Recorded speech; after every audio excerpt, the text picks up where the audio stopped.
Tuhan inilah yang akan kita bahas di dalam beberapa minggu ke depan. Kita akan bahas tentang apa itu credo rasuli atau pernyataan iman atau pernyataan keyakinan kita. Mungkin kalau bahasa yang kita sering kali dengar ya di agama mayoritas di Indonesia itu adalah syahadat ya. Keyakinan yang disampaikan. Nah, hari ini kita akan dasari dulu dengan bacaan firman Tuhan yang kita ambil di dalam Roma pasal 10 ayat 9 sampai 10.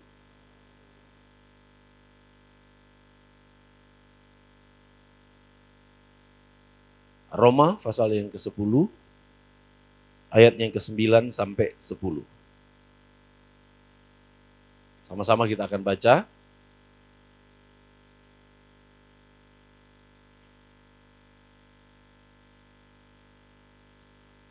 Oke, sudah ketemu. Mari kita baca sama-sama. 2, 3. Sebab jika kamu mengaku dengan mulutmu bahwa Yesus adalah Tuhan dan percaya dalam hatimu bahwa Allah telah membangkitkan dia dari antara orang mati, maka kamu akan diselamatkan. 10.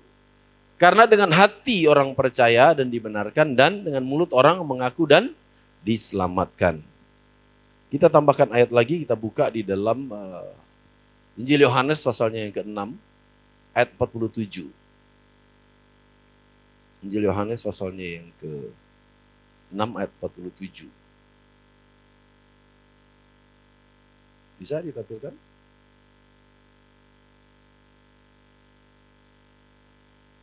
Yuk baca sama-sama. 2, 3. Aku berkata kepadamu, sesungguhnya barang siapa percaya, ia mempunyai hidup yang kekal. Ya, puji Tuhan. Ya memang credo rasuli itu ada beberapa poin penting. Ya, cuma yang akan kita bahas hari ini adalah tentang kata aku percaya ya. Tapi sebelumnya Bapak Saudara sekalian, kenapa muncul ya credo rasuli ini?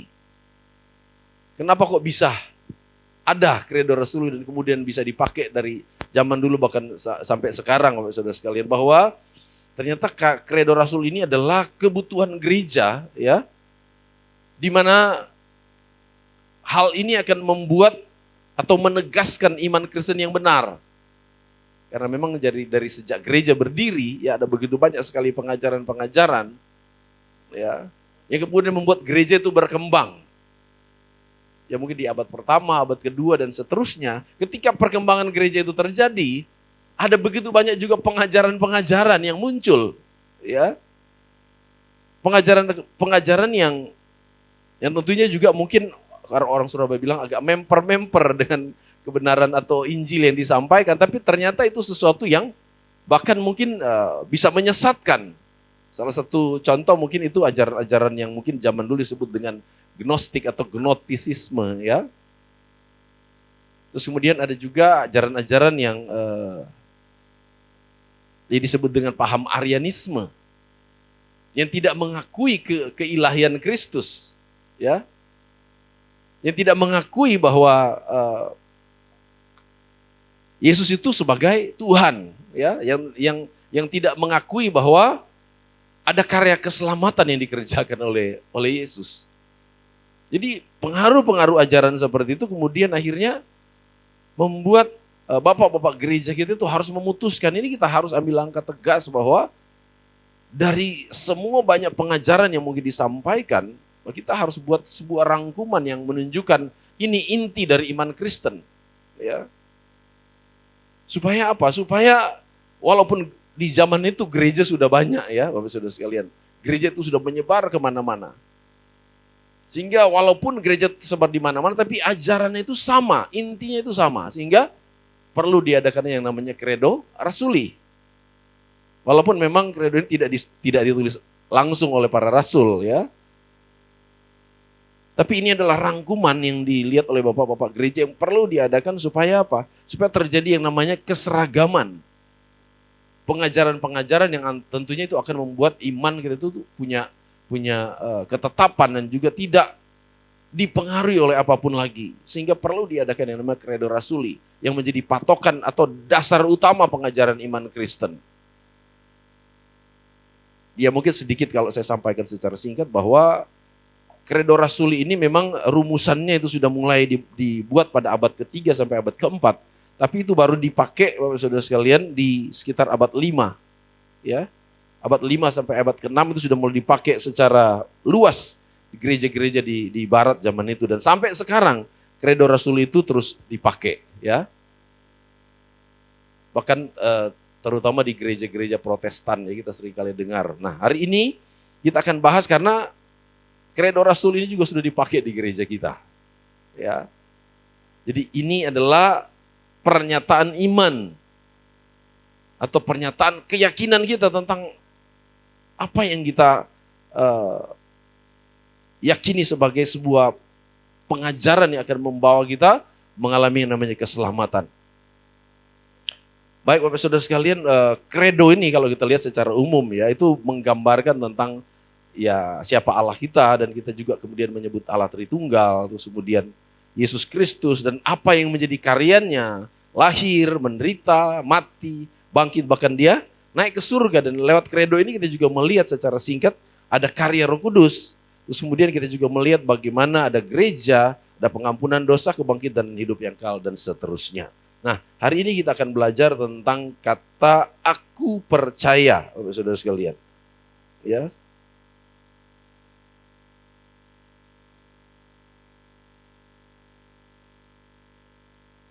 Ya, jadi setiap minggu mungkin gereja mengucapkan Credo Rasuli ya, itu tidak tergantung berapa kali, terserah mau berapa kali. Tapi seringkali kita melihat bahwa aku percaya ini sebagai sebuah hafalan atau sebagai liturgi. Saya rasa juga mungkin kita tidak mau bahwa ketika kita ngomong aku percaya itu cuma sesuatu yang menjadi pelengkap tata ibadah, ya. Atau menjadi bagian dari liturgi di gereja-gereja, dan bukan juga sebagai sebuah pengakuan asal, tetapi itu merupakan sebuah keyakinan Bapak Saudara sekalian ketika kita ucapkan, dan kita akan membuktikan ucapan itu.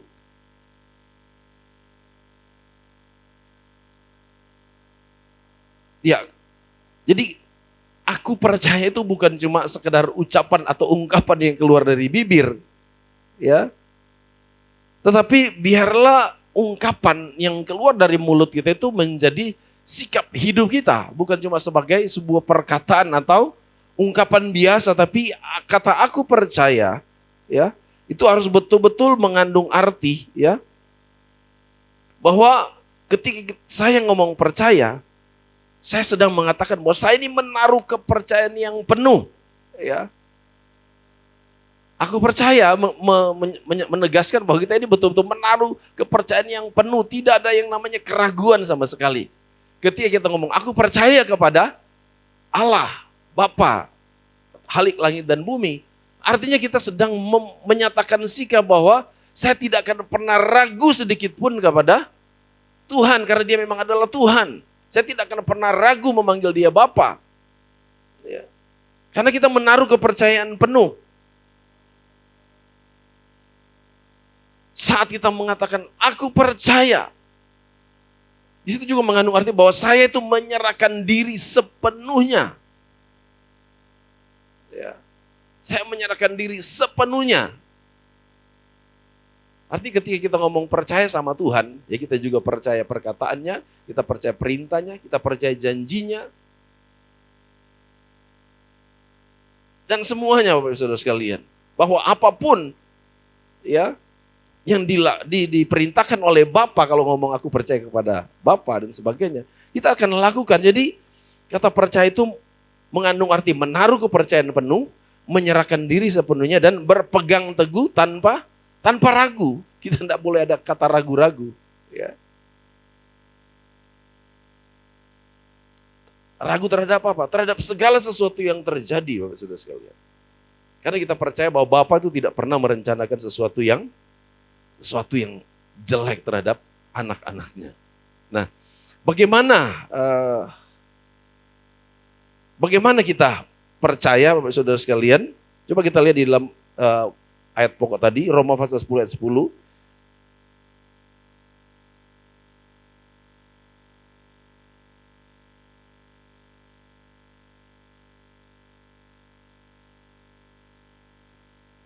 Ya, karena dengan hati orang percaya dan dibenarkan, dan dengan mulut orang mengaku dan diselamatkan.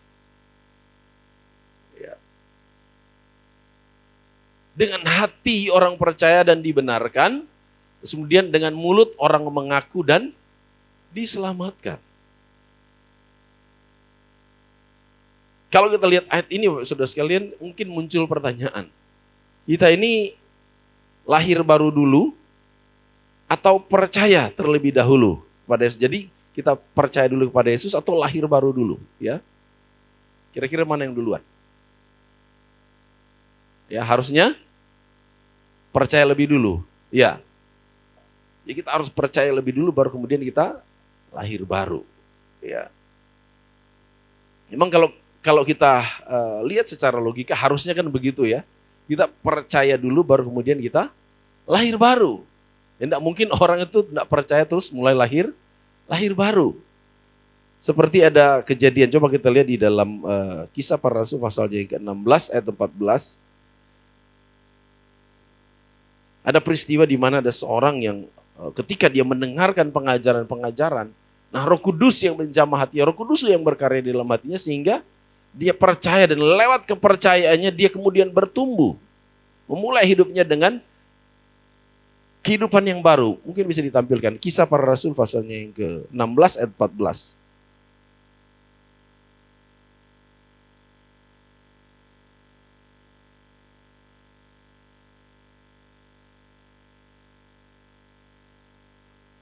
Ya, kita lihat seorang dari perempuan-perempuan itu bernama Lydia turut mendengarkan. Ia seorang penjual kain ungu dari kota Tiatira yang beribadah kepada Allah. Tuhan membuka hatinya sehingga ia memperhatikan apa yang dikatakan oleh Paulus.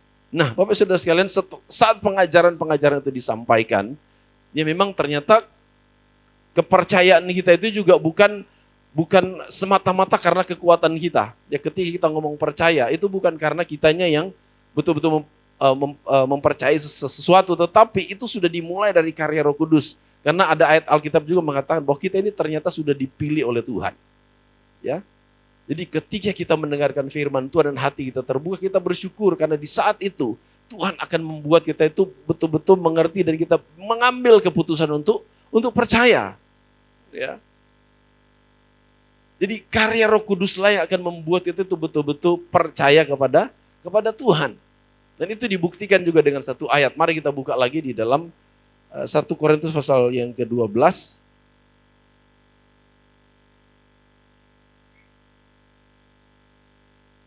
Ayat 3 ya, kita lihat. 1 Korintus pasal yang ke-12 ayat 3. Ayo kita baca sama-sama. Yuk, 2, 3. Karena itu aku mau meyakinkan kamu bahwa tidak ada seorang pun yang berkata-kata oleh Roh Allah dapat berkata terkutuklah Yesus, dan tidak ada seorang pun yang dapat mengaku Yesus adalah Tuhan selain oleh Roh Kudus. Nah, kita lihat bahwa ternyata peran atau karya Roh Kudus itu betul-betul nyata ketika orang berani ngomong bahwa Yesus adalah Tuhan. Itu bukan karena kekuatan kita, tapi itu semua adalah karena karya Roh Kudus. Artinya apa? Kalau kita berani bilang bahwa Yesus adalah Tuhan, berarti di dalam hidup kita itu ada Roh Kudus yang berperan. Amin. Nah, jadi kata percaya ketika muncul, yaitu bukan semata-mata karena kekuatan kita. Itu semua ternyata karena kasih karunia Tuhan. Kasih karunia Tuhan yang memampukan kita untuk mengatakan bahwa saya ini percaya kepada Tuhan. Karena ketika kita ngomong aku percaya juga itu bukan cuma sekedar sesuatu yang kita hafalkan sebagai sesuatu yang kita tahu atau pengetahuan. Ya, tapi ketika kita ngomong aku percaya, ya, kita betul-betul mempercayai dengan hati seperti tadi firman Tuhan bilang. Kita harus mempercayai di dalam hati, terus kemudian diikuti dengan yang namanya apa? Tindakan ketaatan. Ya, diikuti dengan ketaatan. Jadi ketika kita ngomong aku percaya, bukan cuma sekedar ucapan. Itu akan kita buktikan dengan apa? dengan ketaatan. Ketaatan terhadap apa? Terhadap firman Tuhan. Nah kemudian ketika kita sudah mulai ikuti kata percaya itu dengan ketaatan, itu akan terbukti lewat yang namanya perbuatan. Sama-sama katakan, percaya dengan hati, diikuti dengan ketaatan, terlihat dalam perbuatan. Amin. Jadi bukan cuma sekedar ngomong, aku percaya. Kenapa? Karena kita cuma sekedar ngomong aku percaya, mari kita buka Yakobus pasal 2 ayat 19.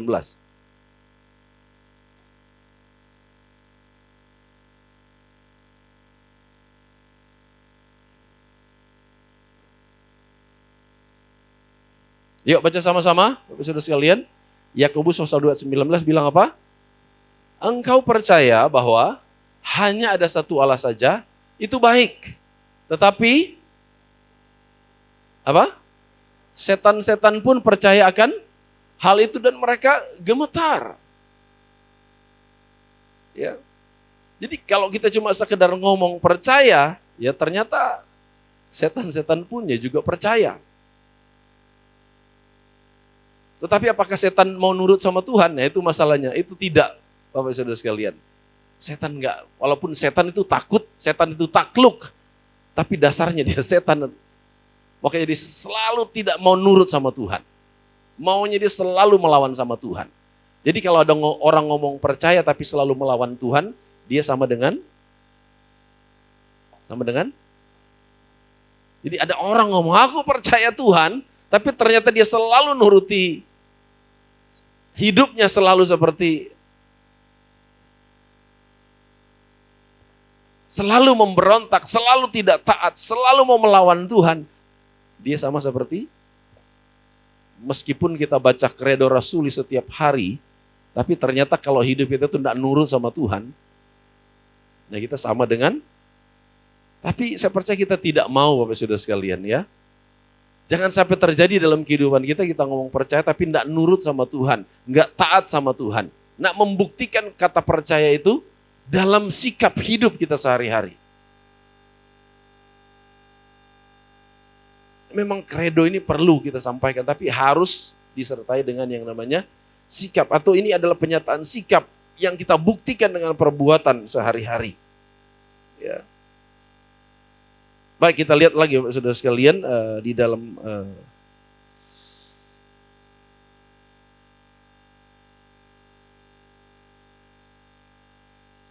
baik selanjutnya tadi pertanyaannya bagaimana kita percaya ya. Ternyata kita percaya itu karena ada yang namanya tuntunan Roh Kudus dalam hidup kita, sehingga ketika percaya kita betul-betul ada dalam tuntunan Roh Kudus, kita menjadi anak-anak Tuhan yang taat, yang mau nurut. Kalau cuma sekedar ngomong percaya tanpa tuntunan Roh Kudus, ternyata firman Tuhan bilang kita tuh sama dengan setan, cuma sekedar ngomong percaya tapi tidak mau taat. Nah, terus kemudian pertanyaan selanjutnya,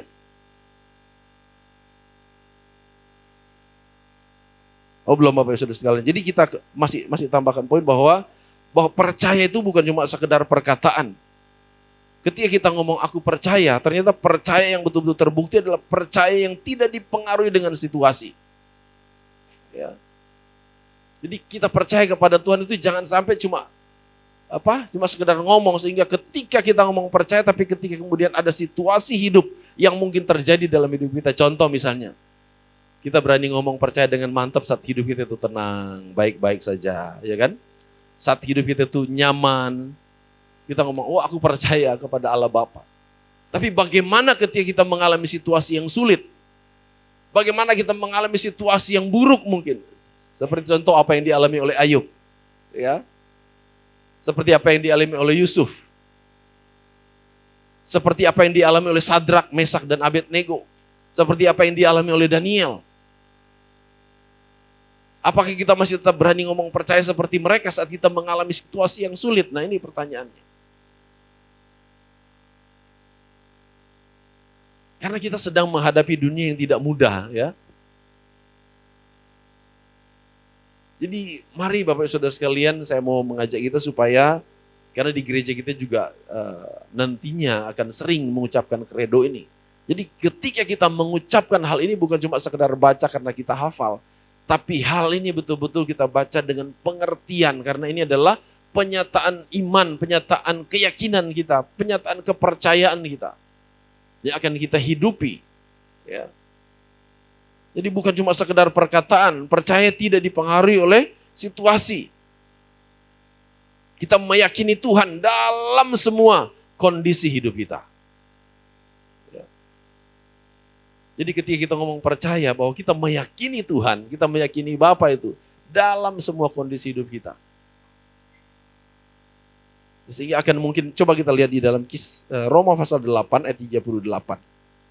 Roma pasal 8 ayat 38.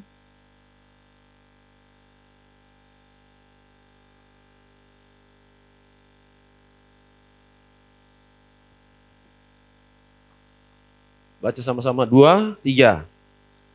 Sebab aku yakin baik maut maupun hidup, baik malaikat-malaikat maupun pemerintah-pemerintah, baik yang ada sekarang maupun yang akan datang, 39. Atau kuasa-kuasa atau yang di atas maupun yang di bawah, ataupun sesuatu makhluk lain, tidak akan dapat apa? Memisahkan kita dari kasih Allah yang ada dalam Kristus Yesus Tuhan kita. Jadi kata percaya kita itu harus betul-betul dibuktikan dengan hal ini. Kalaupun kita ada di situasi di mana kita akan mengalami yang namanya kuasa-kuasa baik di atas maupun di bawah, kita menghadapi yang namanya penderitaan, kita menghadapi hal-hal yang buruk, itu tidak akan pernah melunturkan. Ketika kita menghadapi situasi seperti itu, kata percaya itu akan tetap muncul dalam mulut kita dan kemudian dibuktikan dengan sikap. Tetap percaya, Bapak Saudara sekalian? Amin. Dalam segala kondisi kita harus mengakui Tuhan. Ini baru kemudian dikatakan bahwa ketika kita ngomong kredo rasuli atau pengakuan iman rasuli, yaitu sesuatu yang bermanfaat, itu sesuatu yang menguatkan kita. Jangan sampai Bapak Saudara sekalian, seperti beberapa waktu yang lalu kan kita sudah pernah bahas. Orang itu kalau ngomong lain di bibir, lain di hati itu biasanya disebut apa? Seringkali kita pakai istilah lain di bibir, lain di hati kepada orang-orang apa itu? Apa? Sama-sama bilang apa? Munafik. Tapi saya percaya di tempat ini tidak ada yang munafik, ya. Kenapa? Karena kalau kita sebut kredo tapi kemudian itu tidak sesuai dengan apa yang kita praktekkan, ya bisa saja Bapak Saudara sekalian di hadapan Tuhan kita akan dicap sebagai orang yang munafik. Karena apa? Ketika kita baca, aku percaya kepada Bapa, aku percaya kepada Allah Bapa pencipta langit dan bumi. Tapi ternyata praktek hidup kita adalah orang yang tidak mempercayai Tuhan sepenuhnya. Jadi sekali lagi percaya bukan sekedar ungkapan, tapi percaya itu adalah sesuatu yang kita buktikan dengan sikap dan perbuatan. Nah, mengapa kita harus percaya, saudara-saudara?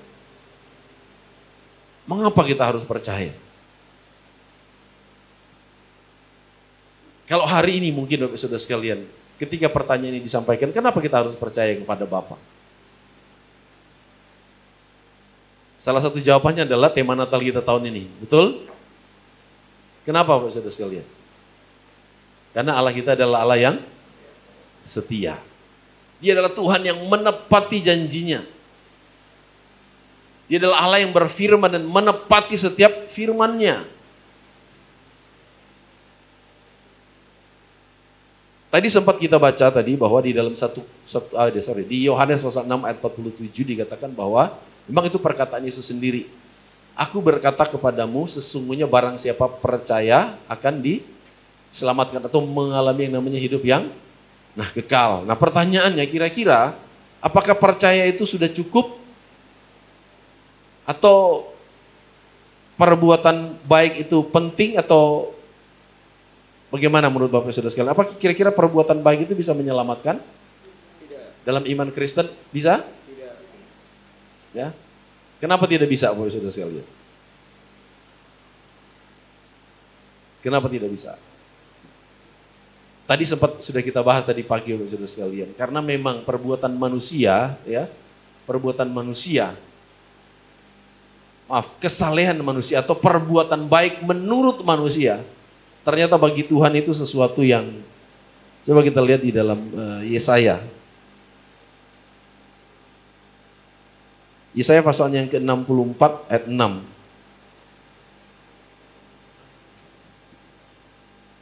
Yesaya pasal 64. Demikianlah kami sekalian seperti seorang najis dan segala apa? Kesalehan kami seperti apa? Kain kotor.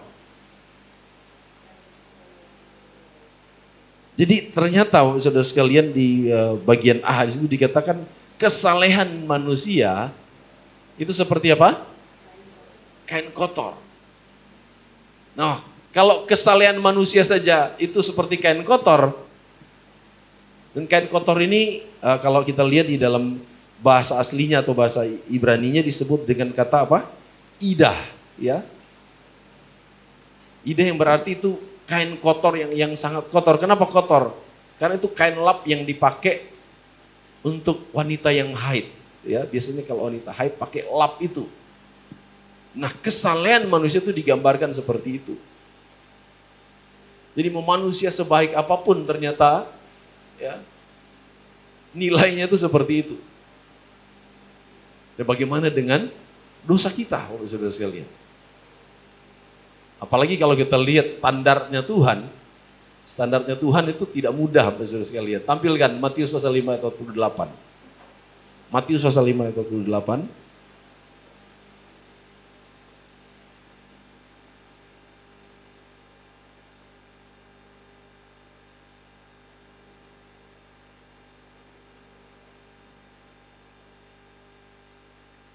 Baca sama-sama 2, 3. Karena itu haruslah kamu sempurna sama seperti Bapamu di surga adalah sempurna.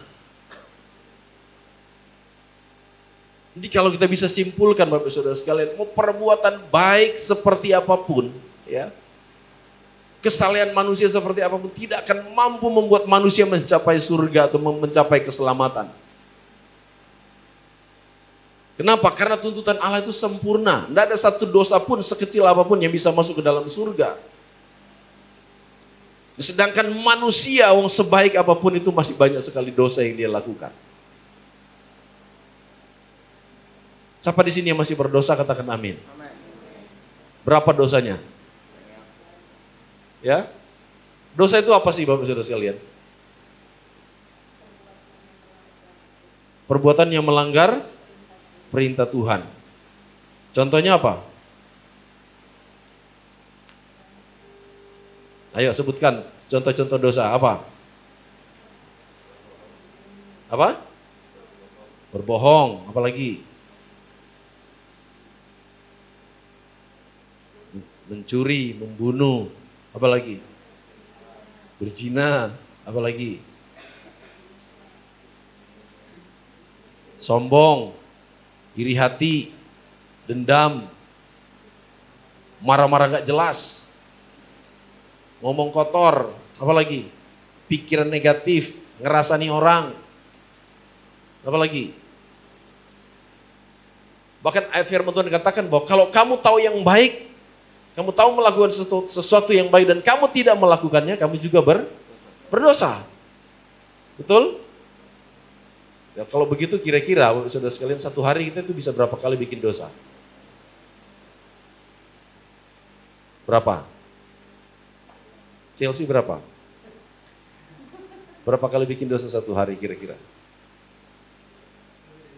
Oh lebih dari satu, berarti berapa? Kurang tahu ya. Rata-rata sih banyak ya, tapi kita mungkin ambil saja orang yang saleh ya, dosanya dosa pagi satu, dosa siang satu, dosa malam satu, berarti 3 ya. Kalau 3 dosa satu hari berarti 1 bulan berapa? 90 ya, kalau 1 tahun. 90 kali 12, 1080. Ya 1080. Itu kalau 1 tahun. Kita mau hidup berapa lama? 70, 80? 100 tahun ya, nggak usah terlalu tua lah, jangan terlalu tua. Susah nanti kalau terlalu tua. 80 ya, 80 kali 1080, diskon 80 aja lah, kali 1000 aja. 80.000 kalau hidup 80 tahun. Nah firman Tuhan bilang apa? Hendaklah kamu sempurna. Kalau kita hidup 80 tahun, kita bawa 80.000 dosa. Itu pun kalau sudah orang yang terbaik loh. Cuma 3 kali satu hari berbuat dosa. Apalagi kalau 20 atau 30 kali berbuat dosa, tinggal dikali aja berapa. Nah makanya firman Tuhan bilang kesalehan manusia mau sebaik apapun itu ternyata itu seperti kain lara atau kain bahasa aslinya idah. Ya. Karena itu adalah sesuatu yang dipakai untuk membersihkan wanita pada masa menstruasi. Bagaimana mungkin manusia mau selamat? Makanya di dalam kekristenan itu terkenal ada yang namanya 5 sola. Ya. Ya. Apa itu? Yang pertama tentunya apa? Apa? Sola Gratia dulu dong, ya kan? Karena kita kan gerejanya Sola Gratia. Apa arti Sola Gratia? Hanya karena kasih karunia atau karena anugerah. Jadi keselamatan kita, ya, itu kita dapatkan lewat kasih karunia. Ya. Jadi kalau kita bisa percaya betul-betul sama Tuhan, itu adalah kasih karunia. Sola Gratia atau Sola Gratia. Yang kedua sola fide. Sola fide. Yang artinya apa? Hanya oleh iman. Sama-sama ngomong hanya oleh iman. Efesus pasal 2 ayat 8 dan 9. Bahwa kasih karunia kita terima melalui iman. Apa itu iman? Ibrani 11 ayat 1. Iman adalah dasar dari segala sesuatu yang kita harapkan dan bukti dari segala sesuatu yang belum kita lihat. Sola fide, oleh iman. Yang ketiga adalah solus Christus. Yang artinya hanya Kristus. Karya keselamatan itu hanya karena Kristus. Tidak ada yang lain. Walaupun manusia bilang, oh saya mencari keselamatan. Manusia melakukan ini, melakukan itu, berbuat amal, berbuat ini untuk keselamatan. Tapi ternyata semua sudah ditanggung oleh Yesus sehingga di kayu salib dia berkata apa? Finish, sudah selesai. Jadi Yesus yang mengerjakan, solus Christus. Yang selanjutnya apa? Sola apa lagi? Sola Scriptura. Karena firman. Yang terakhir, solideo gloria. Artinya apa itu? Hanya untuk kemuliaan Tuhan. Ada berapa sola? 5. Kalau 6 mungkin lain lagi ya. Orang Manado bilang sola yang keenam itu solalah. Ya. Jadi cuma 5. Sola Gratia, Sola Fide, Solus Christus, Sola Scriptura, dan Sola Deo Gloria. Puji Tuhan, Bapak Saudara sekalian. Jadi itulah yang menyebabkan kita tuh bisa ngomong percaya sama Tuhan. Hanya karena anugerah Tuhan. Hanya karena iman kita kepada Tuhan.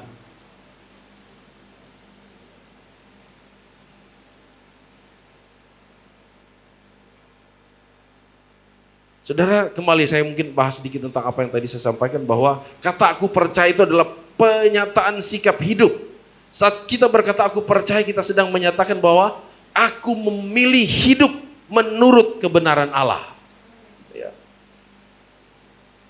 Di saat kita ngomong aku percaya, berarti aku sedang menentukan, memilih bahwa saya ini harus hidup sesuai dengan aturan Tuhan. Sesuai dengan kebenaran Tuhan, bukan kebenaran saya secara pribadi. Ketika saya ngomong aku percaya kepada Allah, aku sedang bersandar penuh kepada karya Kristus. Saat kita berani ngomong aku percaya, aku juga mau memilih hidup dipimpin oleh Roh. Jadi bukan cuma sekedar saya bicara, oh saya percaya. Tidak berhenti sampai di situ, saudara sekalian. Ya. Saat kita ngomong aku percaya, kita sedang menyatakan bahwa hidup ini loh siap dipimpin oleh Roh.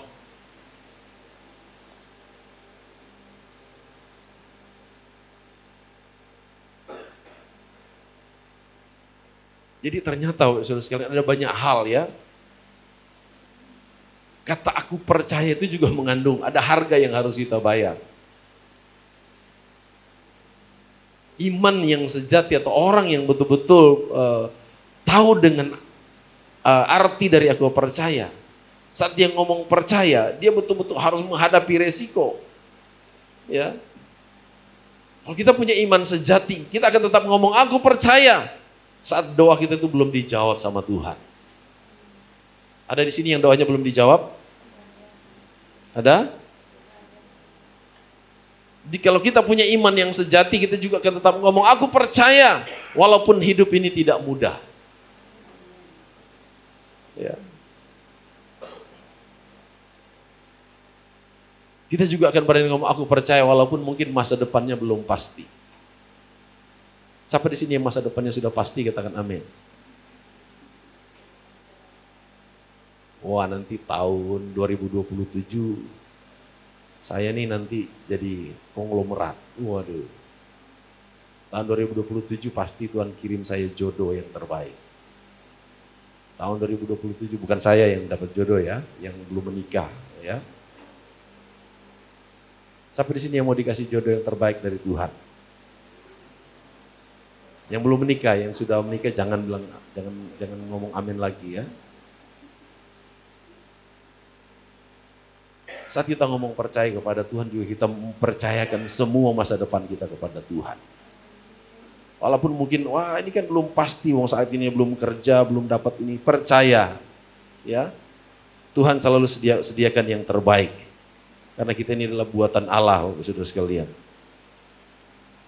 Ketika kita ngomong percaya, kita tetap percaya kepada satu-satunya Tuhan. Tidak boleh dah Tuhan yang lain. Amin. Nah kalau kita betul-betul sudah diselamatkan, saudara sekalian, kita sudah mengalami yang namanya karya keselamatan lewat kasih karunia Tuhan. Nah, kita juga harus berani. Apa yang harus kita lakukan? Apa dampaknya, Bapak Saudara sekalian?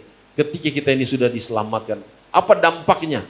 Ketika kita ngomong percaya, ya. Tadi pagi juga sudah sempat kita bahas, Bapak Saudara sekalian. Ya.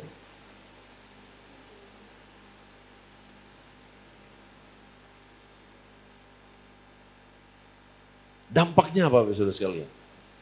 Ketika kita ngomong percaya, kalau kita mungkin aktualisasikan untuk hari ini, ketika kita ngomong percaya, ya, kita juga harus percaya kondisi hidup kita itu akan dipulihkan oleh Tuhan.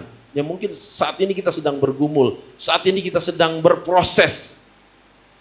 Jadi ketika kita ngomong aku percaya kepada Bapa, aku percaya kepada Allah, percaya juga bahwa apa yang kita sedang alami hari ini juga akan dipulihkan oleh Tuhan. Mungkin ada doa orang tua buat anaknya, ada doa suami buat istrinya, ada doa istri buat suaminya untuk mengalami pemulihan. Percaya bahwa Tuhan sanggup kerjakan pemulihan itu akan terjadi. Bahkan Tuhan akan pulihkan keluarga atau rumah tangga kita. Amin. Aku percaya, kita juga percaya bahwa Tuhan akan memberkati pekerjaan. Tuhan akan memberkati usaha kita. Aku percaya juga berbicara tentang, aku percaya Tuhan akan cukupkan kebutuhan saya sepanjang tahun 2026 ini. Amin. Kalau mungkin dalam penderitaan kita juga berkata aku percaya kepada Tuhan. Karena Tuhan yang sudah berjanji, marilah kepadaku yang letih, lesu dan beban berat. Aku akan berikan kelegaan kepadamu. Dan kita percaya tidak selamanya mendung itu akan hujan, Bapak Saudara sekalian. Tapi kadang-kadang mendung itu Tuhan izinkan supaya kita itu adem melakukan aktivitas. Tapi kadang-kadang ketika kita melihat mendung, waduh kayaknya ini hujan badai akan terjadi. Tidak selamanya. Ketika kita melihat ada kesuraman hidup, itu akan membuat masa depan kita suram. Enggak, Bapak Saudara sekalian. Karena kita percaya kepada Tuhan. Makanya sering ada lagu yang sering kali kita nyanyikan apa? Apa namanya? Na na na na na na na na na na. Tahu lagu itu? Apakah kau payah mencari-cari? Terus ada di bait duanya, tak pernah dia janji selalu kan panas, tak pernah dia janji hanya ada hujan, tapi dia berjanji apa? Memberi kekuatan bila tofan ganas melanda. Wah ini saya suka lagu itu. Ketika kita ngomong percaya, mendung atau apapun tidak akan menghalangi kita untuk melakukan segala sesuatu. Mendung kehidupan tentunya ya. Ketika kita ngomong percaya dalam pelayanan, kita percaya bahwa Tuhan juga akan memberkati pelayanan kita. Amin, Bapak Saudara sekalian. Dampak yang terakhir mungkin kita akan lihat bahwa apa dampak setelah kita percaya kepada Tuhan, yang pasti bahwa ketika kita percaya sungguh-sungguh kepada Tuhan, Tuhan beri kita keselamatan. Amin. Siapa yang percaya bahwa kita sudah diselamatkan oleh Tuhan? Katakan amin. Jadi kita percaya kepada Tuhan bahwa kita mengalami yang namanya keselamatan yang dari Tuhan. Nah setelah itu apa yang harus kita lakukan? Baca ayat yang terakhir di dalam Mazmur pasalnya yang ke-116 ayat 12 dan 13.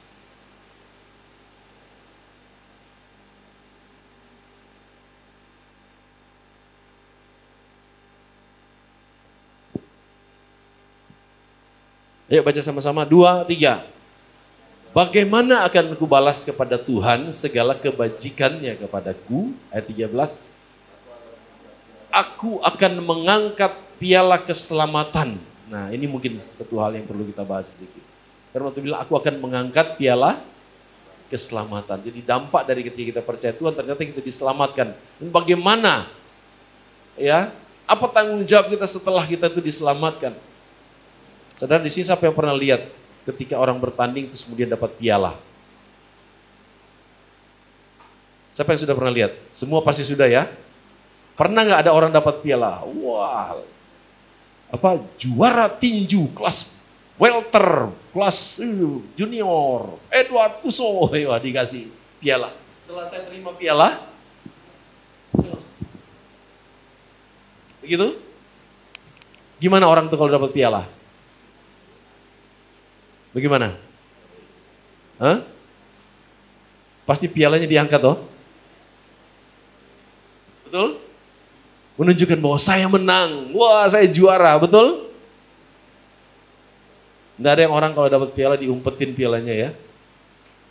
Nggak pernah ada. Jadi kalau orang dapat piala-piala diumpetin,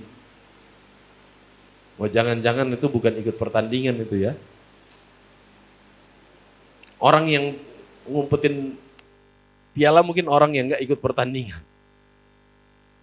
Makanya ketika orang ditanya, wih pialamu apa, juara apa? Bukan juara apa-apa ya, cuma saya dikasih piala tok. Tapi ketika kita bertanding terus dapat piala, kita pasti bangga dan angkat piala itu. Betul? Amin Bapak Saudara sekalian. Artinya apa sih Bapak Saudara sekalian? Apa yang dimaksud dengan mengangkat piala keselamatan? Apa yang dimaksud dengan mengangkat piala keselamatan? Kita sedang menunjukkan diri bahwa saya adalah pribadi yang sudah diselamatkan. Artinya kita harus menjadi kesaksian. Kenapa kredo ini juga disampaikan? Karena kesimpulannya adalah bahwa ini adalah bagian dari pengakuan iman. Jadi kredo aku percaya itu adalah bagian dari pengakuan iman. Yang kedua, ketika kita ngomong aku percaya, itu adalah komitmen hidup kita. Jadi ketika kita ngomong aku percaya, itu juga adalah komitmen hidup kita. Yang terakhir adalah ketika kita ngomong aku percaya, itu juga bagian dari kesaksian hidup kita buat orang lain. Ya. Aku percaya, itu adalah kesaksian kita bagi orang lain bahwa saya ini percaya Tuhan dan saya mendapatkan keselamatan. Seperti tadi, angkat piala keselamatan. Tunjukkan diri bahwa saya ini adalah orang yang sudah diselamatkan. Jadi jangan cuma ngomong percaya, tapi buktikan saya ngomong percaya. Dan ada dampak dari ketika saya ngomong percaya itu keselamatan. Tunjukkan diri bahwa saya adalah pribadi yang sudah diselamatkan oleh Tuhan. Ketika kita mengerti Bapak Saudara sekalian ya, kredo yang kita sampaikan di ibadah-ibadah, maka kita akan menyampaikan itu dengan penuh semangat, penuh sukacita. Karena kita mengerti betul ketika saya ucapkan itu, kita mengerti apa yang kita ucapkan. Dampak dari ketika kita ngomong itu apa. Dan kita bangga ketika kita menyebutkan, aku percaya kepada Allah Bapa, Khalik langit dan bumi. Aku percaya dan seterusnya dan seterusnya. Kita akan bangga. Kenapa? Karena kita bukan menyampaikan itu sebagai ucapan bibir saja, tapi itu adalah penyataan sikap kita. Ya, sebagai pengakuan iman kita. Supaya kita juga diteguhkan, supaya itu penyataan komitmen kita dan juga bagian dari kesaksian hidup kita. Amin, Bapak Saudara sekalian. Jadi saat nanti kita ngomong aku percaya dan seterusnya, saya berharap kita tuh bisa melakukan itu dengan pengertian yang benar. Supaya kita bangga menyebutkan itu. Amin. Puji Tuhan, biarlah Tuhan memberkati kita di sore hari ini. Apa yang sudah kita sampaikan itu betul-betul bermanfaat untuk terus kita bertumbuh dalam menghidupi setiap kebenaran Tuhan. Mari kita tunduk kepala bersama-sama.